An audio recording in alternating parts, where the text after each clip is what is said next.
보아도 만족함이 없고 귀는 들어도 차지 않는다라는 말씀이 있습니다. 이제는 컬러 시대입니다. 과거의 흑백 TV를 봤을 때하고 여러분이 지금 시청하고 있는 컬러 TV하고는 너무너무 많은 차이점이 있죠. 우리가 먹는 음식도 화려하고 아름다워야 맛있어 보이는 것, 바로 컬러 시대이기 때문에 그렇습니다. 젊은 학생들을 보면은 노랑머리에서부터 빨강머리, 파랑머리, 이제 우리가 가지고 있는 그런 검정머리가 이제 오히려 촌스럽다라고 여겨지는 그런 컬러 시대에 살고 있는 것입니다. 말씀도 화려해야 귀에 빨리 들어온다는 성도님들의 말씀도 있습니다.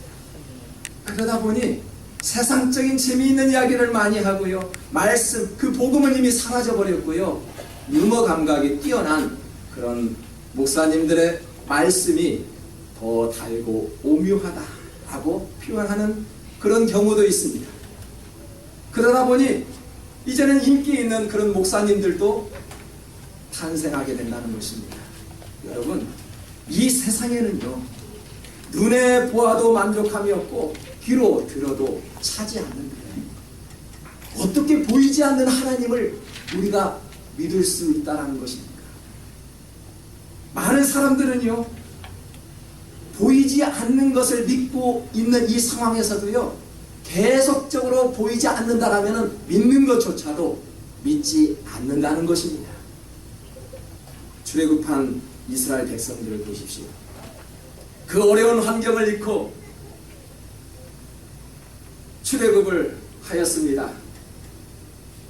모세가 어느 날 시내산에 올라가 기도하고 있을 때, 그리고 하나님이 보이지 않는다라고 이스라엘 백성들은 보이지 않는 그 하나님을 보여달라고 말하자 끝내 보이지 않자 우리 다같이 금송아지를 만들자라고 외쳤습니다. 그들은 보이는 금송아지를 보고 섬겼습니다. 그 모습을 보고 모세가 내려와 큰 책망을 하지요. 사람들은 뭔가 보여야 믿는다는 것입니다. 보이지 않으면 절대 믿지 않는다는 것입니다. 기독교를 공격하는 사이비 이단 종교 집단에서 십자가는 우상이라고 생각합니다.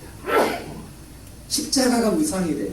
하지만 우리가 믿는 그 십자가, 기독교는 절대 십자가가 우상이 될 수 없습니다.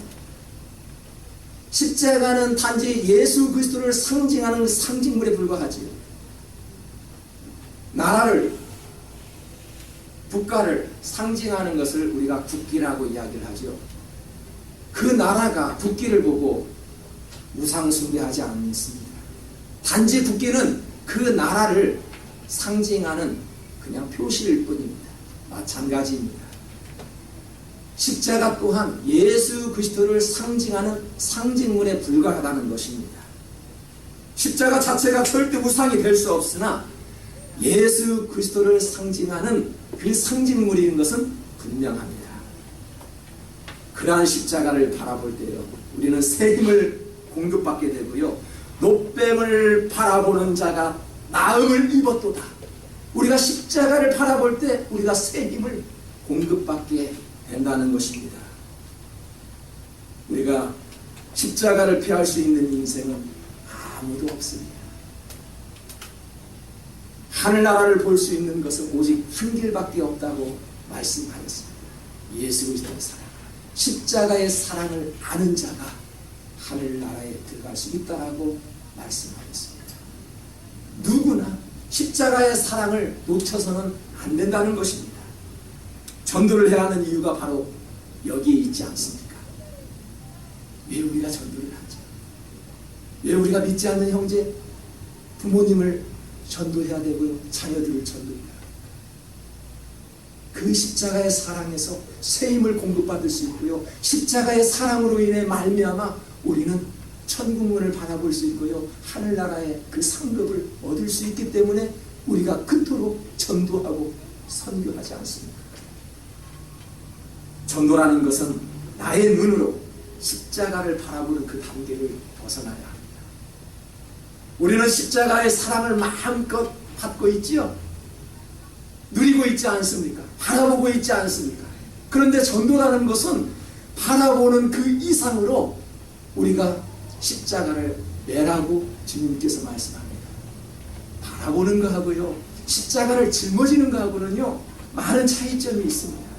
여러분, 십자가를 바라보는 사람이 되지 마십시오. 십자가를 짊어지는 그런 성도들 되시기를 축복합니다. 24절을 보니까요, 이에 예수께서 제자들에게 이르시되 누구든지 나를 따라오려거든 자기를 부인하고 자기 십자가를 지고 나를 따를 것입니다. 지난주에도 말씀을 드렸죠. 자기를 부인한다는 것은 자기의 생각, 자기의 욕심, 자기의 고집, 자기의 뜻, 자기의 의지, 모든 것을 버리고 주님을 따른다는 말씀입니다. 우리가 가진 지혜, 우리가 가진 그 기술을 버리고 주님을 따른다는 것이 자기를 부인한다는 것입니다. 성경에는 두 종류의 십자가를 전하고 있지요. 하나의 십자가는 대속의 십자가입니다. 주님께서 우리의 죄를 짊어지시고 돌아가셨던 그 대속의 십자가, 그가 징계를 받음으로 우리가 평안을 누리고 그가 채찍에 맞음으로 우리가 나음을 입었고 그로 인해서 그 대속의 십자가를 지심으로 우리가 나음을 입은 것, 바로 대속의 십자가죠. 또 하나는 자기 십자가입니다. 우리가 바라보고 짊어지는 그런 십자가 아니라 자기 십자가가 있대요. 주님께서는 내가 너희들에게 주는 십자가를 기꺼이 매라고 말씀합니다. 자기 십자가란 주님을 향해서 짊어지는 십자가를 말하는 것 아닙니까? 자기 십자가란 하나님의 나라를 위해서 열심히 섬기고 봉사하는 그런 십자가를 말하지 않습니까? 주님의 일을 감당하기 위해 당하는 그런 핍박이 올지라도 내가 짊어지는 그런 십자가를 말하고 있는 것입니다. 사랑하는 성도 여러분, 고통스럽다라고 생각하는 자기 십자가를 짊어냈을 때 하늘에서 내려오는 상급이 얼마나 크다는 것을 느끼고 계시는 성도님들 계시지 않습니까? 남들이 지기 싫은 그 십자가를 내가 맬 때 하늘에서 내려오는 그 상급이 얼마나 큰가를 믿고 계시는 분은 아니 계십니까? 하나님의 사랑을 입을 때 우리는 그 고귀함을 느끼게 됩니다. 사람들의 공통점이 있다고 합니다. 목욕탕에 가보면은 모든 사람들이 다 벗고 있다. 이것이 사람들의 공통점. 모든 것을 다 렌저 벗었을 때 우리가 씻을 수가 있지요.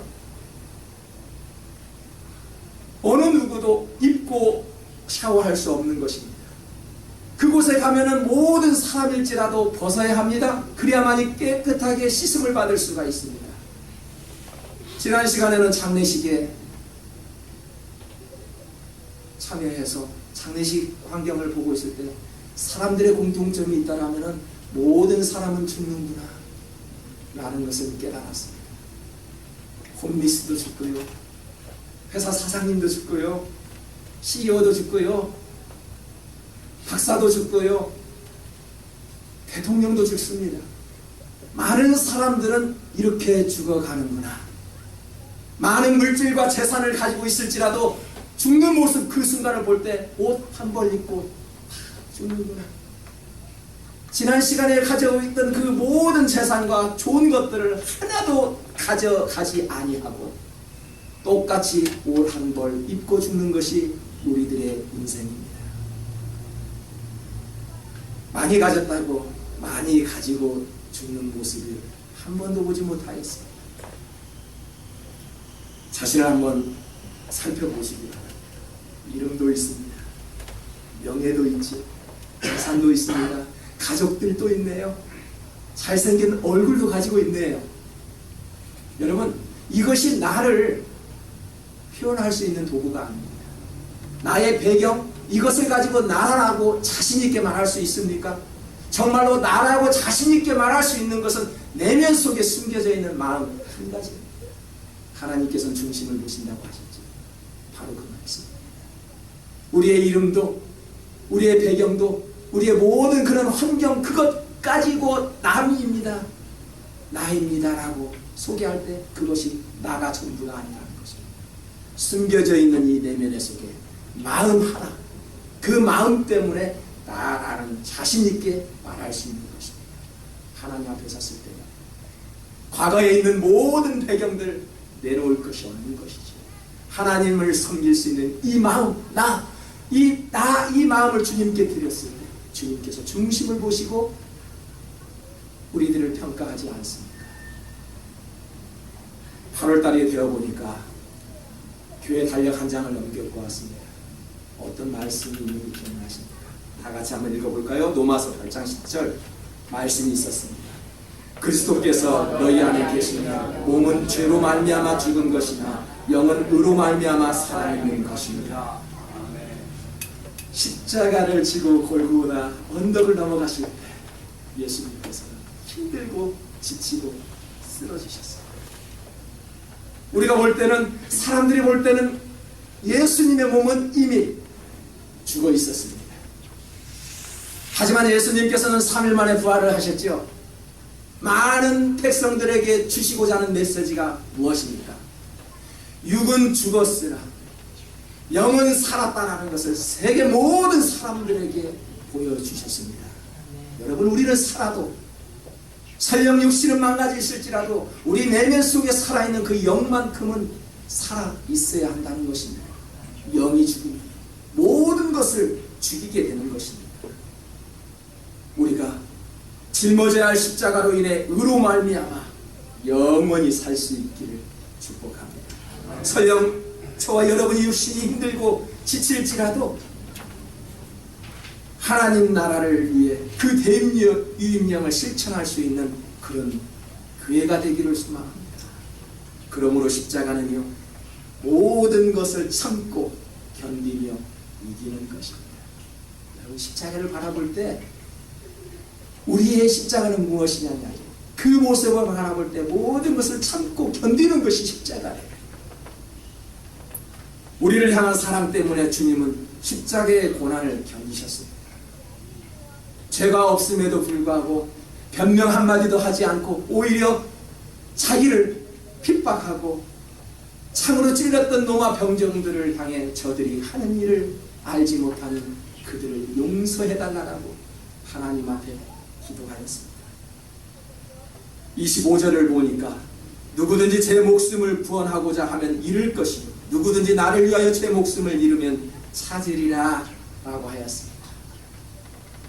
자신만을 위해 노력하지 말고요, 눈을 들어 하나님 나라를 볼 수 있어야 한다는 것입니다. 몇 년 전 한국에서는 8.15 광복절이 돌아오자 일본, 한국 이 3개국 청년들을 향해서 참 특이한 조사를 해보았습니다. 만약 전쟁이 일어난다면 어떻게 할 것이냐라고 물어보았더니 일본 사람들은 45%가 나는 전쟁에 앞장서겠습니다라고 조사를 했습니다. 중국은 14%가 나는 전쟁에 앞장서겠다. 한국은 11%만이 앞장서겠다 라고 이야기합니다. 얼마 전에 보니까 항상 한반도는 위험합니다. 만약 전쟁이 일어나면 나는 한국으로 비행기를 향해 타고 가겠다. 전쟁에 싸우겠다. 라는 그러한 어떤 나이 드신 아저씨를 제가 만나보았습니다. 참 대조적인 그러한 설문조사를 제가 보았습니다. 여러분, 나라를 잃으면 모든 것을 잃지요. 한국에 있는 재산이 있습니까? 그 재산은 나의 재산이 아닙니다. 나라를 잃는다. 나라가 있어야 내가 사는 것입니다. 여러분, 예수님을 잃으면 무슨 소용이 있겠어요? 주님을 놓아버린다면 무슨 소용이 있겠습니까? 우리가 나라를 잃으면 모든 것을 잃었던 것처럼 주님을 잃어버리면 우리는 모든 것을 잃어버립니다. 소망도 없고요, 희망이 없는 것입니다. 그래서 교회가 회복되어야 합니다. 회복되지 않으면은 모든 소망을 잃고 맙니다. 혼자만의 구원, 혼자만의 열정, 혼자만의 사랑, 혼자만의 섬김 필요 없는 것입니다. 다른 사람을 살필 줄 알아야 한다는 것입니다. 우리가 십자가를 바라보며 참고 견딘다는 것은 내가 좀 더 희생한다 할지라도, 내가 먼저 수모 당한다 할지라도 다른 사람을 섬길 수 있는 마음이 있어야 한다는 것입니다. 나만 살겠다고 하면은 잃을 것이요, 공동체를 위해 살면은 모든 것을 되찾는다라는 말씀이 이 말씀 아닙니까? 그래서 선진국일수록 도네이션 문화가 발달되어 있다고 하지요. 나만 잘 살겠다는 그런 마음이 아니라 문화가 발달되고 내 마음이 풍족하고 선진국에 사는 사람들의 모습을 볼 때 기부 문화, 남들을 도와줄 수 있는 그런 마음이 많이 가지고 있다는 것입니다. 그래서 미국을 보니까 도네이션 문화, 얼굴도 이름도 모르는 사람들에게, 가난한 학생들을 향해서 학비를 대주는 그런 이웃도 보았습니다. 믿음 좋고 착하고 성실한 사람들과 교제하는 것은요, 우리가 대단한 일이 아닙니다. 누구나 할 수 있지요. 나하고 마음에 맞는 그런 성도들과 대화하면 얼마나 마음이 기쁘고 좋습니까? 그것은 누구도 할 수 있다라고 말씀합니다. 마태복음 5장 46절에서도 보니까, 우리 한번 같이 읽어볼까요? 너희를 사랑하는 자를 사랑하면 무슨 상이 있으리요? 세리도 이같이 아니하느냐. 자신의 기질과 성격이 맞는 사람들을 좋아하는 것은 누구나 할 수 있다는 것입니다. 그러나 성격이 다르고요, 나와 환경이 다르고 모든 것이 다를 때 그들과 함께 찬양하며 그들과 함께 예배할 수 있는 것은 하나님의 은혜 때문에 그렇게 할 수 있다고 합니다. 저는 가족이 4명인데도 불구하고 4명의 성격이 다 다릅니다. 나는 김치찌개를 좋아하는데 자꾸만 고깃국을 먹고 싶다네. 어떻게 할 겁니까? 나는 잡곡도 좋아하는데 매일 쌀밥만 먹자고 하면 어떻게 합니까? 가장 사랑한다는 그 아내하고도 마음이 맞지가 않습니다. 나는 시원한 에어컨을 틀어야 되는데 자꾸만 춥다며 끄라고 합니다. 어찌면 좋을까? 하물며 교회는 환경이 다르고요, 지역이 다르고요, 입맛도 다르고 다른 사람들끼리 모여서 하나님을 찬양하는 거죠. 하나님이 보시기에 그래, 마음 맞는 사람들끼리 예배드리고 기쁘고 박수치며 나누는 것이, 그것이 가장 좋은 모습이라, 그런 교회는 교회가 아니라고 봅니다. 얼마든지 사회적인 공동체에서도 그렇게 할 수 있습니다. 하지만 교회는 그것이 아니라고 말씀합니다. 너희와 성격이 다른 사람들끼리, 환경이 다르고요, 다른 부족한 사람들이 모일지라도 성령의 띠로 하나 되어서 하나님을 예배할 때 내가 그 예배를 받을 것입니다. 그렇게 말씀합니다. 이것이 선교이지 않습니까? 우리가요, 열심히 전도하고 선교한다는 마인드를 가지고 있을지라도 이러한 상황이 없으면 그것은 전도하지 않고 있다는 것입니다. 나와 다르니까 왕따를 시키고, 나와 영적 수준이 너무 차이가 난다고 해서 무시를 하고요, 그러지 말라는 것입니다. 우리 교회에 사랑이 넘쳐나는 교회가 한번 되어보십시오. 나돌림이 없는 그런 교회가 한번 되어보십시오. 사람들에게 귀감이 되는 그런 교회인이 틀림없을 것입니다. 그렇다면 우리가 해가 갈수록 믿는 무리들이 많아질지어다. 그렇잖아요. 어떻게 우리가 전도합니까? 지난주에도 권사님과 함께 대화를 나눌 적에 다 교회를 다니고 있어요. 우리 집 주변에는 다 교회를 다니고 있고 PK 자녀들, MK 자녀들이 너무나도 많이 있어요. 아이들아, 너희들은 이렇게 전도를 못하고 하니 다들 교회 다니는데 어떻게 전도하냐라고. 정말 전도하기 어려운 시대에 살고 있습니다. 영적 수준이 어떻게 되어 있든 간에 다 교회를 다니고 있다라고 말을 하는 이 시대에 우리가 어떻게 전도하고 선교할 수 있어요? 나하고 다른 모습 사람들 내가 아는 때 주보라는 것입니다. 그러다 보면 해가 갈수록 무리들이 많아질지어라라고 주님께서는 그렇게 말씀하고 계시는 것입니다. 사람의 숫자를 보지 마시고요, 환경을 바라보지 마시고요, 나의 인품과 사랑으로, 예수 그리스도의 사랑으로 다른 상대방을 끌어안길 수 있는 그러한 성도들 되시기를 주님의 이름으로 축복합니다. 우리가 이 세상과 더불어 살 때, 십자가를 바라보고 있을 때 많은 것을 깨닫게 해주십니다. 신학자 피로 와그너 박사는 이런 말을 했어요.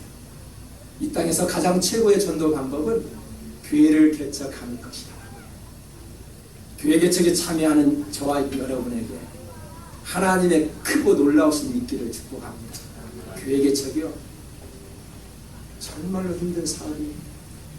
이 하나님의 사업, 이 교회 개척, 왜 하나님께서 가장 최고의 전도 방법은 교회 개척이라고 이야기를 했고, 많은 신학자들이 교회 개척이라고 말할 수 있는 것을 우리는 십자가를 바라보면서 깨닫게 합니다. 우리가 이 십자가를 바라볼 때 이 세상의 우선순위가 무엇인지 깨닫게 만듭니다. 우리가 교회 개척을 할 때 인내가 없이, 눈물이 없이 어떻게 교회 개척을 한다고요? 평신도나 목회자나 교회 개척 참여에 하고자 하는 그런 성도들의 모습 속에서 많은 고난이 있고요, 인내가 있고요, 눈물이 있었을 것입니다. 앞으로도 더 많은 눈물을 흘릴 각오가 되어 있습니까? 이 교회 개척에 참여하는 저와 여러분에게 하나님은 인내하기를 원하시고 눈물을 보게 하십니다. 그것이 바로 뭐예요? 참고 이기는 것이죠. 십자가를 바라보며 좀 깨닫고 많은 것을 품을 수 있는 넓은 바다 같은 마음으로 인내하고 이기라는 그런 메시지이지 않습니까? 26절에서 주님의 물음에 한번 주목해 보십시오. 사람이 만일 온천한을 얻고도 제 목숨을 잃으면 무엇이 유익하리요? 사람이 무엇을 주고 제 목숨과 바꾸리요? 우리가 살 때는 우선순위가 있지요. 우선순위는 사실 우리의 목숨입니다. 생명입니다. 하지만 우리의 이 생명을 다 바쳐서 하나님의 나라를 구하라고 하는 것이 바로 우선순위 첫 번째이지요. 알렉산더 대왕이 있었습니다. 알렉산더 대왕은 많은 나라를 차지하였습니다. 많은 나라를 차지하고요, 또 많은 재물과 모든 것들을 가졌으나 32세 나이로 열병이나 죽고 말았습니다. 그는 죽을 때 아무것도 가지고 가지 못하였습니다. 어떤 사람이 온 세상을 얻었다고 하십시다. 그렇게 하는 도중에 자신의 영혼을 잃고 있다라면 무슨 소용이 있겠습니까? 그리스도가 없는 세상을 선호하고 있다면 끝내는 버림당하고 말 것입니다. 우리가 십자가를 바라보며 묵상해 보십시오. 그리고 열심히 하고 있다고 하지만 죽어가는 영혼들, 우리 주변에는 많이 있다는 것입니다. 우리가 그들을 볼 때마다 재물이 없어서 불쌍한 것이 아니라 우리가 더 많은 것을 가지고 있다 할지라도, 학식이 더 높을지라도 그리스도의 영이 없기에 불쌍한 마음으로 바라보면서 담대히 복음을 증거하는 것입니다. 사랑하는 성도 여러분, 마음속에 담겨있는 십자가를 한번 생각해 보시기 바랍니다. 만약 예수를 믿지 않았다면 지금 내가 어느 곳에 무엇을 하고 있을까? 그분의 인도하심과 사랑하심이 없다라면 나된 것이 어찌 이렇게 되었을까? 그런 하나님의 은혜를 한번 깨달아 보시기 바랍니다. 하나님의 지혜는 스스로 깨닫지 못하고요, 누군가에 의해서 전해져야 한다고 성경은 말을 합니다. 고린도전서 1장 21절을 다 같이 하나님의 지혜에 있어서 이 세상이 자기 지혜로 하나님을 알지 못하는 거로 하나님께서 전부에 미련한 것으로 믿는 자들을 구원하시기를 기뻐하셨도다. 아멘. 자, 우리의 눈으로 하나님의 나라를 볼 수 없고 우리의 지혜로 알 수가 없대요. 저는 하나님께서 왜 저희들에게 이런 말씀을 주실까? 많은 깊이 묵상을 해보았습니다. 하나님의 나라를 볼 수 있는 것은 십자가의 사랑으로 말미암아 하나님의 나라를 볼 수 있대요. 참 신기하죠. 십자가의 사랑으로 보이지 않는 것을 바라볼 수 있대요. 이 땅에 세워진 많은 교회들이 예수님의 이름을 위하여 고통받는 일에 참여하는 것은 참 엄청난 영광입니다. 우리가 그 영광에 참여할 때요, 십자가의 사랑으로 우리의 모든 수고가 좀 말끔하게 씻어지기를 축복합니다. 우리가 고통받고 있는 그 모든 일들이 예수 그리스도의 사랑으로 말미암아서 우리의 고난과 그러한 힘든 모든 것들이 치유되기를 소망합니다. 오늘 선교주의를 맞이해서요, 내가 너희들을 바라볼 때 본인들끼리 좋아하는 그러한 사람들과 어울리는 것보다는 서로 다른 모습으로 사랑하는 그런 모습 속에서 전도의 일이 일어나고요, 선교의 역사가 일어난다고 합니다. 서로 같은 사람들끼리 사랑하는 것은 누구도, 그런 세리와 같은 존재도 사랑할 수 있다라고 말을 합니다. 우리와 설령 다른 모습일지라도 우리가 넓은 바다와 같은 마음으로 품고 사는 저와 여러분 될 수 있기를 주님의 이름으로 축복합니다.